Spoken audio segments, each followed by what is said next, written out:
Hello दोस्तों, मैं Sarla Yadav SY Hindi platform channel पर एक बार फिर से आप सभी का हार्दिक अभिनंदन करती हूं।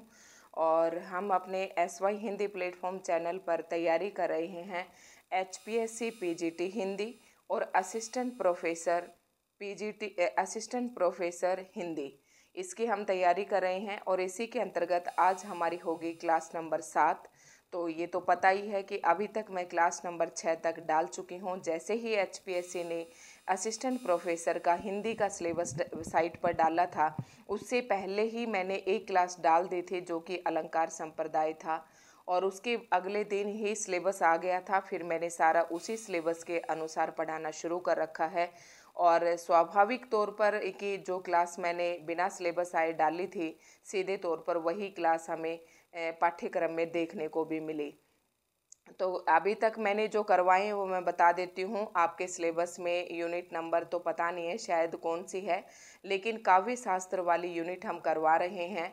और काव्य शास्त्र के अंतर्गत मैंने काफ़ी अच्छे से समझाया अभी तक जो मैंने 6 क्लासेस डाली हैं कि काव्य शास्त्र होता क्या है। और काव्य शास्त्र ये इसके लिए आप अपने जो मैंने चैनल पर डाली हैं पिछली वीडियो आप देख सकते हैं।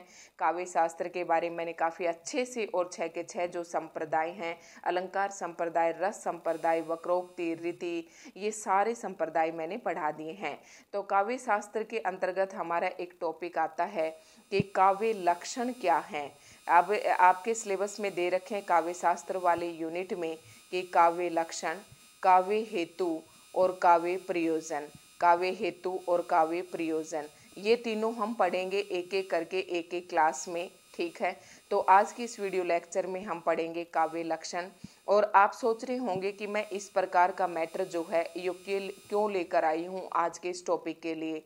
तो जैसा कि आपको पता होगा कि HPSC 3 स्टेज पर एग्ज़ाम को कंडक्ट करवाएगी। पहला आपका स्क्रीनिंग होने वाला है, दूसरा सब्जेक्टिव और तीसरा इंटरव्यू। तो सब्जेक्टिव की जब हम तैयारी लेकर चलते हैं तो ऑब्जेक्टिव तो अपने आप उसकी तैयारी हो जाती है।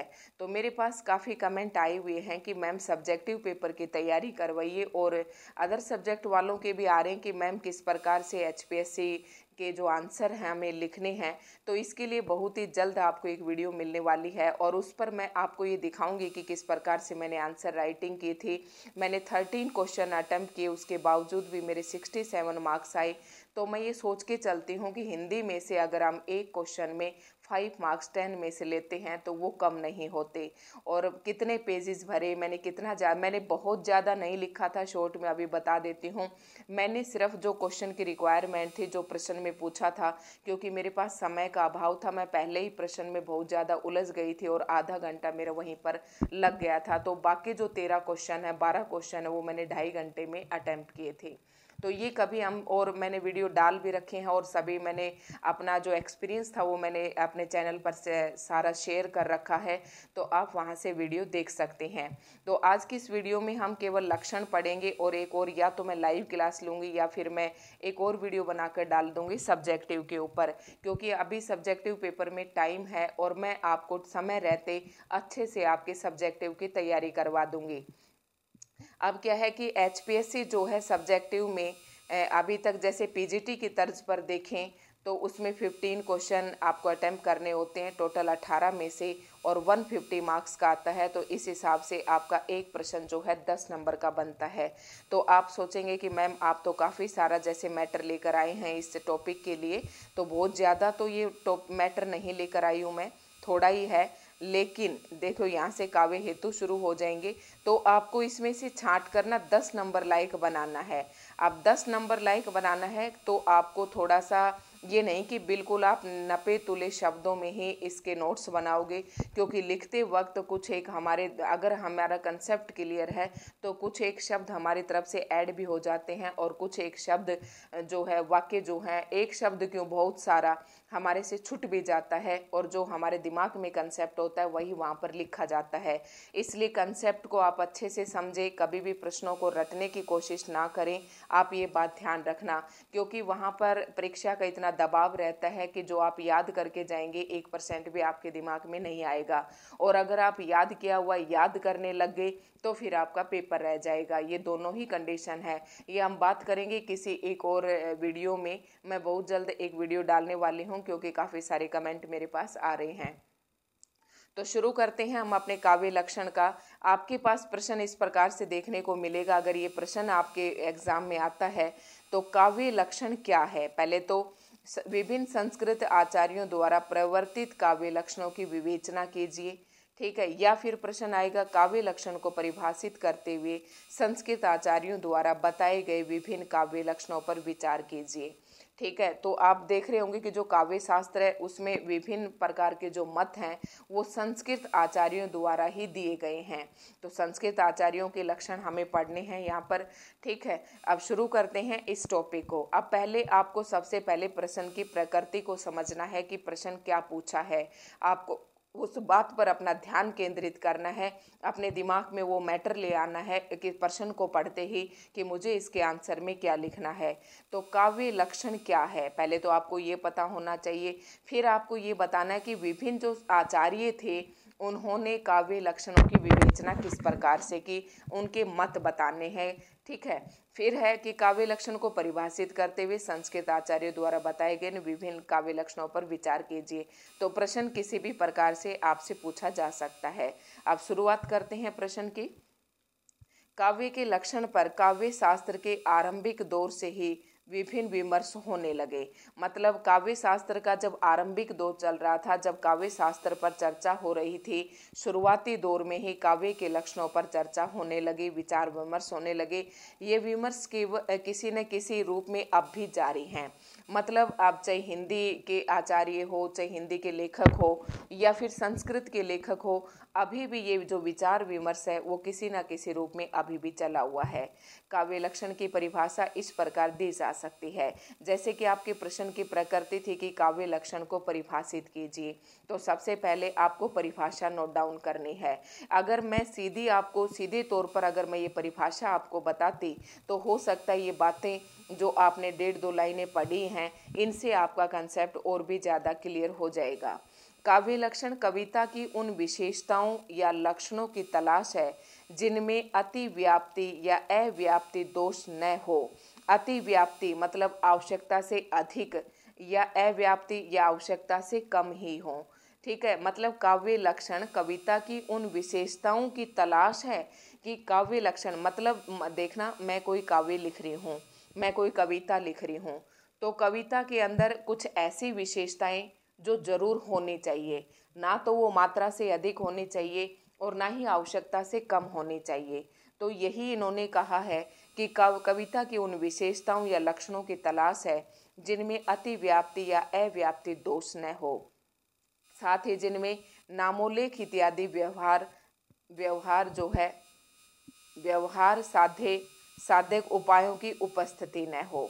तो आपको सीधे तौर पर इतना बड़ा अगर आपसे याद नहीं होता है, या थोड़ा सा आपको इसी प्रकार से लेना है कि काव्य लक्षण कविता की उन विशेषताओं या लक्षणों की तलाश है जिनमें अति व्याप्ति या अव्याप्ति दोष न हो। यही क्या कहलाते हैं, काव्य लक्षण कहलाते हैं, ठीक है। संस्कृत आचार्यों के काव्य लक्षण, जैसे कि अब आपके प्रश्न में बताया गया था कि विभिन्न संस्कृत आचार्यों द्वारा जो विचार विमर्श किया गया, जो विवेचन किया गया काव्य लक्षणों पर, उन पर विचार कीजिए। तो अब हम इन पर बात करेंगे कि किस किस आचार्य ने अपना क्या क्या मत देकर काव्य लक्षण को परिभाषित किया। तो संस्कृत आचार्यों के काव्य लक्षण कौन कौन से हैं। सबसे पहले नंबर पर आप लिखेंगे भरत मुनि का, और भरत मुनि का नाम काव्य शास्त्र में सबसे आगे रहता है। तो भरत मुनि का आपको ये जो जितना भी मैटर मैं आपको बता रही हूँ ये सारा न लिखकर आप 2-3 लाइनों में संक्षिप्त रूप से जो आपको सही लगे वो इसके अंदर डाल देना, ठीक है। आचार्य भरत मुनि संस्कृत काव्य शास्त्र के सबसे पहले आचार्य हैं। इनकी कृति नाट्य शास्त्र को पंचम वेद की संज्ञा दी गई है।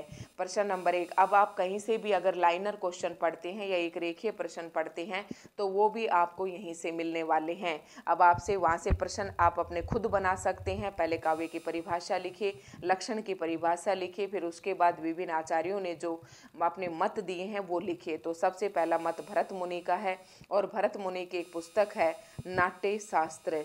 भरत मुनि ने नाट्य शास्त्र में रस सूत्र दिया था, ये आपको पता है। तो नाट्य शास्त्र भरत मुनि द्वारा रचित ग्रंथ है। इस नाट्य शास्त्र को लोगों ने क्या संज्ञा दी? पंचम वेद की संज्ञा दी। जैसे कि आपको पता है कि वेद तो हमारे 4 हैं, ऋग्वेद, यजुर्वेद, सामवेद और अथर्ववेद। तो ये किसको, नाट्य शास्त्र को 5वें वेद की संज्ञा दी गई।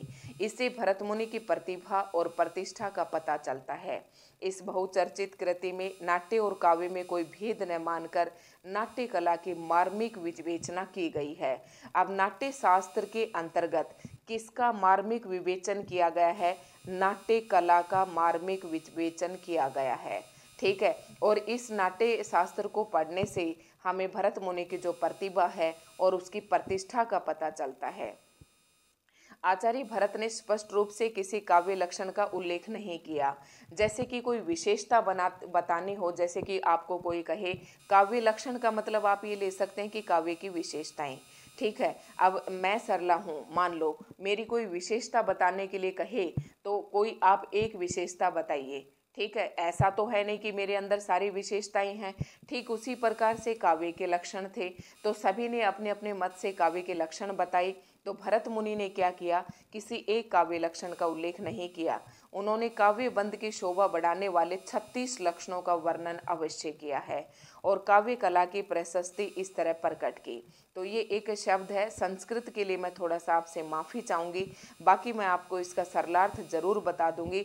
लेकिन संस्कृत को रीड करते वक्त जो पंक्तियां हैं संस्कृत की, उनके उच्चारण में अगर कोई गलती होती है तो मैं माफ़ी चाहती हूँ। तो हम सबसे पहले किसका मत की बात कर रहे हैं? भरत मुनि के मत की कर रहे हैं। और भरत मुनि ने जो काव्य लक्षण दिया, कोई विशेष एक काव्य लक्षण न देकर उन्होंने अपने ग्रंथ के अंदर 36 काव्य लक्षणों का वर्णन किया। ठीक है। और फिर क्या कहा उन्होंने? मृदु ललितम पदाढ़े गूढ़ शब्दार्थहीनम जनपद सुख बोध्यम युक्ति मंत्र ते योजम बहुकृत रस मार्ग संधि संधान युक्तम सभवती शुभ काव्यम नाट्य प्रेक्षकाणाम। ठीक है। तो ये संस्कृति का एक कुछ पंक्तियां हैं जो भरत मुनि ने अपने नाट्य शास्त्र में कही काव्य लक्षणों के संदर्भ में। अब इसका अर्थ हम देखते हैं कि मेरे पास यहाँ पर लिखा हुआ है। तो इसका ये तात्पर्य है, इन जो हमने पंक्तियां पढ़ी हैं अभी अभी, कि नाटक को देखने वालों के लिए शुभ काव्य होता है।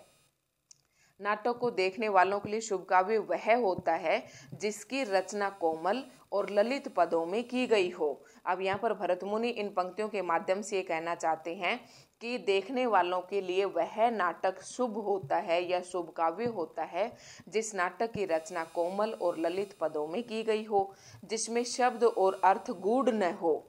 मतलब शब्द और अर्थ, मतलब शब्द ऐसे न हो कि उनके अर्थ इतने गूढ़ हों कि समझ में ही ना आए। अर्थात शब्दों के अर्थ भी कोमल होने चाहिए, आसान होने चाहिए, जो आसानी से जनसाधारण के समझ में आ जाए। जो तर्क संगत हो, जिसमें नृत्य संयोजन हो। क्या कहा कि क्या क्या होना चाहिए कि जनसाधारण के समझ में आ सके, ऐसे शब्द और अर्थ होने चाहिए। ठीक है। उनके जो पद हैं वो कोमल और ललित पद होने चाहिए और जो हमारे जो काव्य लक्षण बता रहे हैं वो तर्क संगत हो। और नाट्य के अंदर नृत्य संयोजन भी होना चाहिए जिसमें भिन्न भिन्न प्रकार के रस स्वीकार किए गए हों, जिसमें संपूर्ण कथानक संधियों का सफल निर्वाह हो। संधियां मतलब कई प्रकार के जो नाटक होता है उसमें कई प्रकार की संधियां होती है जिससे हमारे कथानक जो है आगे बढ़ता है।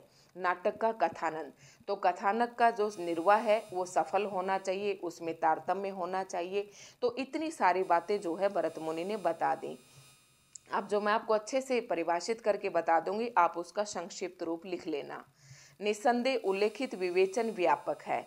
अब इन्होंने क्या कहा कि आचार्यों ने क्या कहा कि भरत मुनि ने जो काव्य लक्षण की परिभाषा दी वो काफ़ी व्यापक है, पर अनेक तत्वों के स्वीकार के कारण इसे काव्य लक्षण कहना तर्क संगत नहीं है।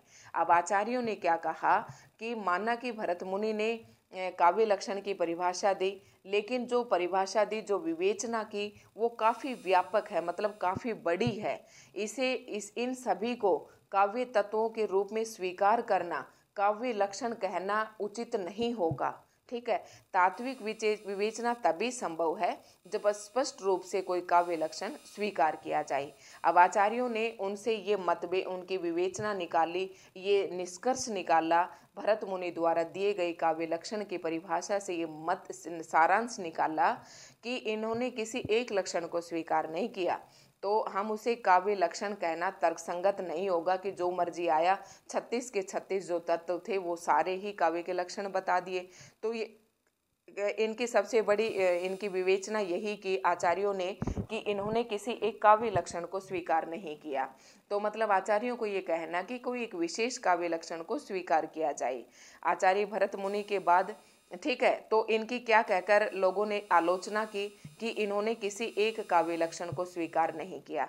तो आप समझ गए होंगे भरत मुनि ने तो सारी चीज़ों को मान लिया, ठीक है, कि उसमें नृत्य संयोजन भी होना चाहिए, ललित और कोमल पद भी होने चाहिए, शब्द और अर्थ जो है वो गूढ़ भी नहीं होना चाहिए, जन साधारण को सरलता से समझ में भी आना चाहिए। तो ये कोई एक लक्षण इन्होंने नहीं बताया।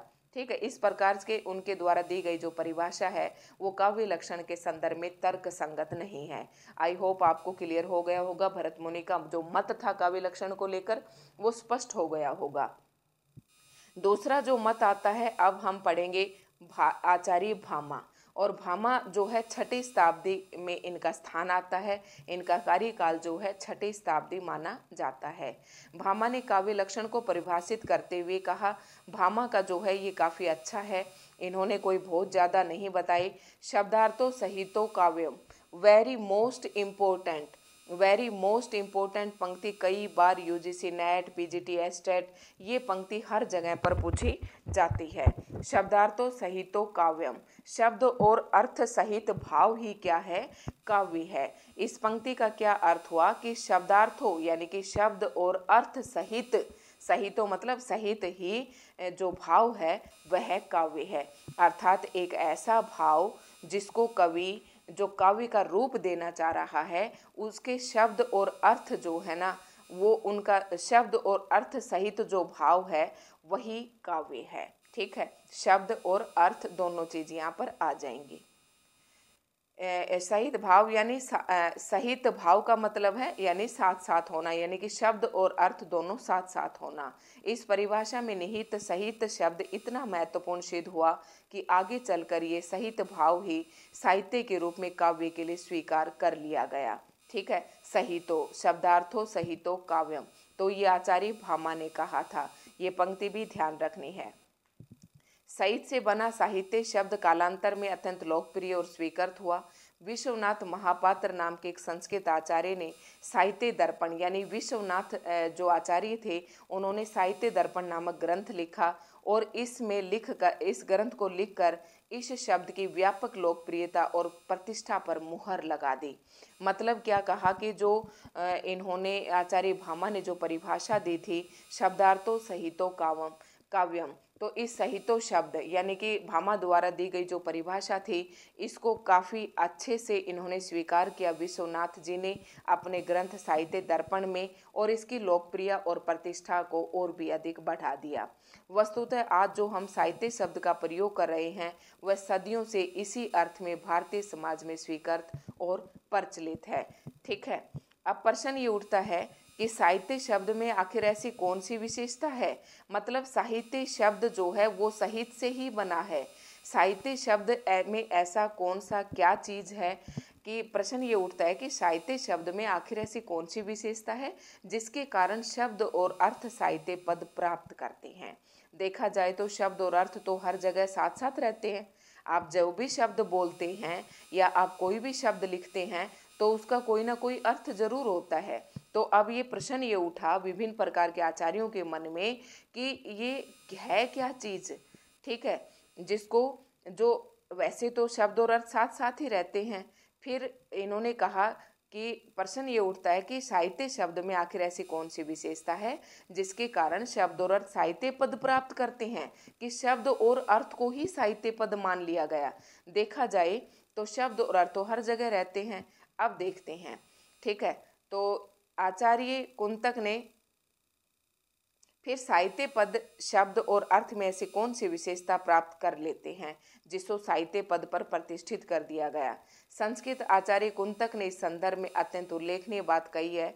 उनका कहना है कि जब शब्द और अर्थ के बीच सुंदरता के लिए स्पर्धा या होड़ लगती है तो साहित्य की सृष्टि होती है। देखो कितनी अच्छी बात आचार्य कुंतक ने कही है कि जब शब्द और अर्थ के बीच सुंदरता के लिए होड़ लगती है, कि शब्द कहे कि मेरा महत्व है और अर्थ कहे कि मेरा महत्व है, अगर इन दोनों की होड़ लगती है तभी साहित्य की सृष्टि होती है। देखो अगर शब्द और अर्थ की होड़ लगेगी तो कवि क्या करेगा, अच्छे से अच्छे जो है काव्य रचना करने की कोशिश करेगा।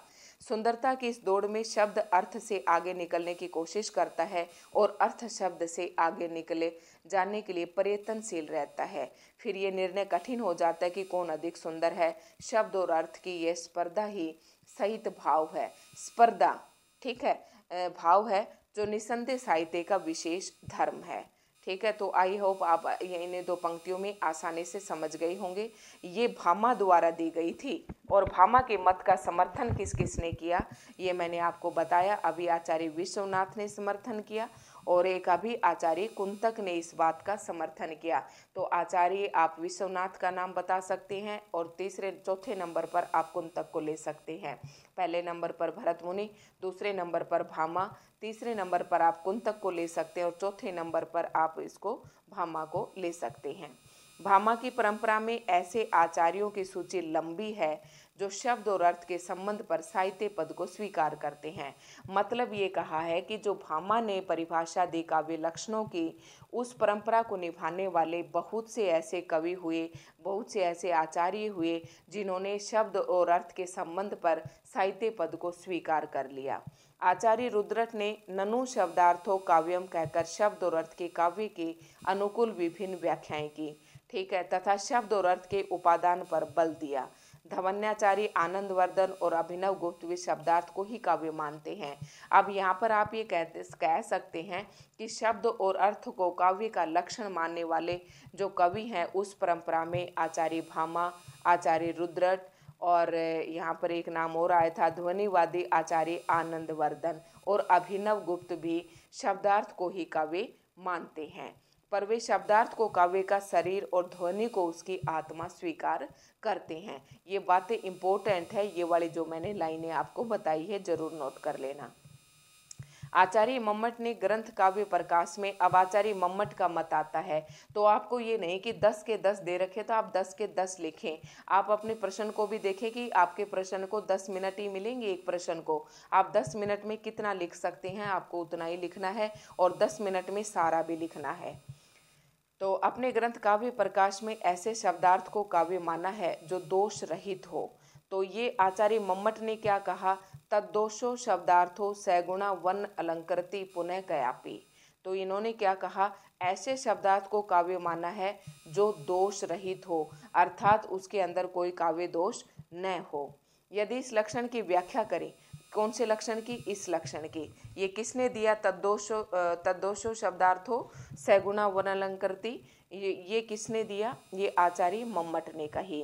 अगर हम इस लक्षण की व्याख्या करें तो हम पाते हैं कि आचार्य मम्मट गुण को तो काव्य का नित्य धर्म मानते हैं और अलंकार को अनित्य, ठीक है।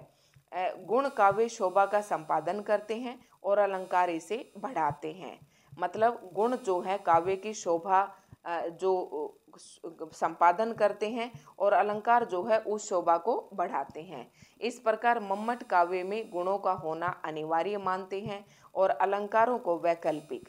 तो मम्मट ने क्या कहा, मम्मट ने किसको महत्व दिया, काव्य में गुणों का होना, काव्य के अंदर गुण होना अनिवार्य है लेकिन अलंकारों का वैकल्पिक है। वैकल्पिक का मतलब आप अलंकारों का प्रयोग करें तो भी ठीक है और ना करें तो भी ठीक है। संस्कृत काव्य शास्त्र के आचार्यों में अधिकांश ने मम्मट के काव्य लक्षण को किसी ना किसी रूप में स्वीकार किया है। अब आगे बात आती है, आपको ना बीच के जो मैंने बताए थे उन्हें रहने देना। पहले आप भरत मुनि का मत लिख लो, उसके बाद आप भामा का लिख लो, और भामा के बाद आचार्य मम्मट का लिख लो, और आचार्य मम्मट के बाद हम पढ़ेंगे आचार्य दंडी ने क्या कहा। इस परंपरा से अलग अलग अपना काव्य लक्षण प्रस्तुत करते हैं। उनके अनुसार है, आचार्य दंडे के अनुसार क्या है, शरीर ताव दिष्टार्थ वैच्छिन्ना पदावली, अर्थात काव्य का शरीर तो इष्टार्थ से युक्त पदावली होता है। डॉक्टर नगेंद्र ने भामा के काव्य लक्षण से दंडी के काव्य लक्षण की समता का विश्लेषण किया। अर्थात काव्य का शरीर तो इष्टार्थ मतलब इष्ट अर्थ, इष्ट है कि जो काव्य में हम पाना चाहते हैं वो, और उसके अर्थ से युक्त पदावली ही होता है। डॉक्टर नगेंद्र ने क्या किया, भामा के काव्य लक्षण से दंडी के काव्य लक्षण की समता का विश्लेषण किया। डॉक्टर नगेंद्र ने भामा ने जो काव्य लक्षण दिया और दंडी ने जो काव्य लक्षण दिया, उनकी समानता का विश्लेषण किया। किसने किया, डॉक्टर नगेंद्र ने, कि इसमें कितनी समानता है दोनों के परिभाषा में। इनके अनुसार इष्टार्थ को अभिव्यक्त करने वाला शब्द और शब्द अर्थ का साहित्य का सामंजस्य एक ही बात है, क्योंकि शब्द इष्ट अर्थ की अभिव्यक्ति तभी कर सकता है। इष्ट का मतलब मैंने बताया कि उस शब्द के माध्यम से हम जो कहना चाह रहे हैं वही इष्ट है, तभी तो अभिव्यक्ति होगी। क्योंकि शब्द इष्ट अर्थ की अभिव्यक्ति तभी करता है जब शब्द और अर्थ में पूर्ण सामंजस्य या सहभाव हो। रसवादी आचार्य विश्वनाथ आचार्य मम्मट के काव्य लक्षण से अपनी असहमति प्रकट करते हैं। अब ध्यान रखना है, आचार्य मम्मट के काव्य लक्षण से अपनी असहमति प्रकट करते हैं, वो कौन है, आचार्य विश्वनाथ। और आचार्य विश्वनाथ थे वो किस प्रकार के आचार्य थे, रसवादी। वे इस तरह काव्य लक्षण की चर्चा करते हैं। अब हमने सबसे पहले भरत मुनि का पढ़ा, भामा का पढ़ा, दंडी का पढ़ा, मम्मट का पढ़ा, और हम पढ़ रहे हैं अब आचार्य विश्वनाथ ने कौन से काव्य लक्षण की चर्चा की। तो विश्व ने क्या कहा, वाक्यम रसात्मकम काव्यम, ठीक है, वह वाक्य जिसमें रस हो वही काव्य है। तो विश्वनाथ ने क्या कहा कि इस पंक्ति को मैंने कैसे याद कर रखा था और ये मुझे कई जगह काम भी आई, कि विश्व में क्या है, पूरे विश्व में हमें क्या लेकर चलना चाहिए, किसका संचार करना चाहिए, रस का संचार करना चाहिए, मैत्री का संचार करना चाहिए। तो रस को आप इस प्रकार से यहाँ पर ट्रिक बना सकते हैं इसकी, यानी रसात्मक वाक्य को काव्य कहते हैं। आचार्य विश्वनाथ ने क्या कहा कि रसात्मक वाक्य यानी कि एक ऐसा वाक्य जिसके अंदर रस है वही काव्य है।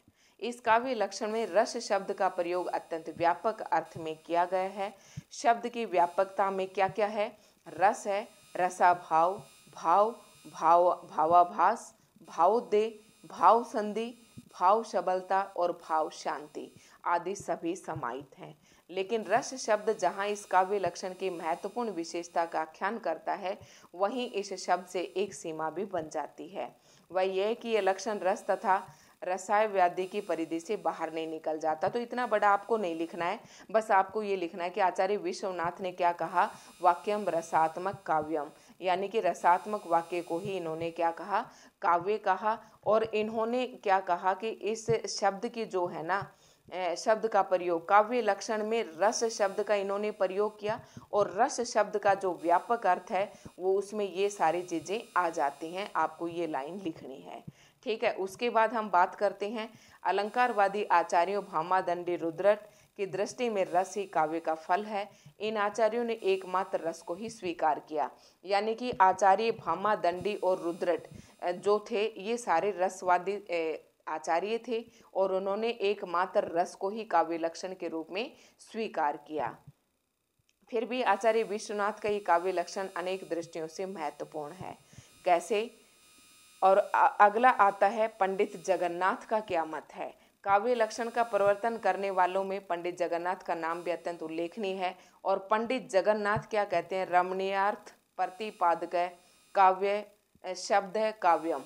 तो इसका आपको ध्यान रखना है, इंपॉर्टेंट पंक्ति है, सीधे तौर पर भी ये 1 नंबर में पूछ ली जाती है। रमणीय अर्थ के प्रतिपादक शब्द को काव्य कहते हैं, मतलब शब्दों का एक ऐसा अर्थ जिसमें श्रोता या पाठक पूरी तरीके से उसको पढ़ते वक्त पूरी तरीके से उसमें रम जाए, ठीक है। तो इसी को क्या कहा, आचार्य पंडित जगन्नाथ ने काव्य का लक्षण कहा। पंडित जगन्नाथ रमणीयार्थ शब्द की व्याख्या करते हुए कहते हैं, रमणीय अर्थ वह है जिसके ज्ञान से लोकोत्तर अर्थात अलौकिक आनंद की प्राप्ति हो। रमणीय का अर्थ यहाँ पर लौकिक से नहीं लिया है। दो शब्द हमारे पास होते हैं, एक लौकिक शब्द होता है और एक अलौकिक शब्द। जो इस संसार में, इस नश्वर संसार में आप देखते हैं वह लौकिक संसार है, और जो इस संसार में आपको दिखाई नहीं देता है वो अलौकिक है, जो इस लोक से परे है। तो इन्होंने क्या कहा कि रमणीय का अर्थ वह है, आपको पहले ये बतानी है ये पंक्ति, उसके बाद इसका अर्थ बताना है और फिर इसकी व्याख्या बतानी है कि ज्ञान से लोकोत्तर अर्थात अलौकिक आनंद की प्राप्ति हो। इस लक्षण में काव्य को शब्दनिष्ठ स्वीकार किया गया है। शब्दनिष्ठ समझ रहे हो ना, शब्दनिष्ठ मतलब शब्दों को महत्व दिया गया है, ना कि शब्दार्थ अर्थ को, ठीक है। साथ ही लोक व्यवहार के साक्ष्य पर यह सिद्ध किया गया है कि काव्यत केवल शब्द में अव्यवस्थित होता है। काव्य का प्रतिपाद्य अर्थ तथा उसकी रमणीयता शब्द के माध्यम से ये सब आप रहने दें। तो इतना कुछ आपको मैंने इसमें बता दिया है। तो कम से कम 8-10 जो आचार्य थे इनका मैंने मत बताया। 10 नंबर का है, आपको 20-30 लाइनें सारी मुश्किल से एक पेज खड़ा लिखना है। तो अगर 10 के 10 आचार्यों के आप 2-2 पंक्तियां भी लिखते हैं तो आपका प्रश्न जो है कंप्लीट हो जाएगा। पहले आप काव्य लक्षण की परिभाषा लिखेंगे, फिर विभिन्न आचार्यों के मत लिखेंगे, और जैसे कि बारी बारी मैंने सभी के मत आपको बताए। तो दोस्तों, आज की वीडियो आपको कैसी लगी कमेंट करके ज़रूर बताएं। मैं कोशिश कर रही हूँ दिन प्रतिदिन का आपके लिए अच्छे से अच्छा कंटेंट लेकर आऊँ और सीधा उसी फॉर्म में लेकर आऊँ जिस फॉर्म में आपके एग्ज़ाम में पूछे जाने वाला है। तो इस प्रकार से आपका प्रश्न बनेगा। और अगला जो प्रश्न काव्य लक्षण के बाद हम अगला प्रश्न लेकर आएंगे काव्य हेतु या फिर काव्य प्रयोजन। तो अगला जो प्रश्न है वो हमारा होगा काव्य हेतु क्या है, विभिन्न काव्य हेतुओं का विश्लेषण कीजिए। ठीक है, तो ये हम अगली वीडियो में करेंगे। तो आज की वीडियो और आज जो चैनल को इतना अधिक सपोर्ट किया गया है उसके लिए मैं सभी का तहे दिल से धन्यवाद करती हूँ। और तभी मेरा मन किया कि इस टाइम भी मैं एक वीडियो डालूँ और बनाऊँ दिन में, तो मैं वही 2 वीडियो बना पाई। मुझे इतना अधिक समय नहीं मिला था, लेकिन थोड़ा सा मौसम भी ऐसा ही है। लेकिन रेगुलर मैं कोशिश करूँगी 2-2, 3-3 वीडियो दी जाएँ। और एक आज मैंने डाली थी वीडियो की जो सितंबर अक्टूबर में कह रहे हैं कि आपका स्क्रीनिंग ले लिया जाएगा। अब उसमें कितनी सच्चाई है और कितनी झूठ है ये तो कोई भी नहीं बता सकता कि होगा या नहीं होगा। लेकिन मैं अगले पिछली भर्तियों पर मैं नज़र डालूं और इलेक्शन का टाइम है उसको मद्देनज़र रखते हुए अगर हम विश्लेषण करें तो मुझे नहीं लगता कि ये अभी होने वाला है। लेकिन आपको तैयारी अपनी कंटिन्यू रखनी है, क्योंकि अभी यूजीसी नेट का भी पेपर होने वाला है, दोबारा रीशेड्यूल दिया है। तो बार बार ये भर्तियां ना रीओपन होती रहती हैं। तो अभी देखते हैं, पीजीटी वाली है, फिर थोड़े दिन बाद कह देंगे कि एस्टेट आ गया, तो वो देखो भाई वो अलग मैटर है, उसके बारे में कुछ नहीं कह सकती। तो दोस्तों, आज की वीडियो आपको कैसी लगी कमेंट करके ज़रूर बताएं। वीडियो को ज़्यादा से ज़्यादा लाइक एंड शेयर ज़रूर करें।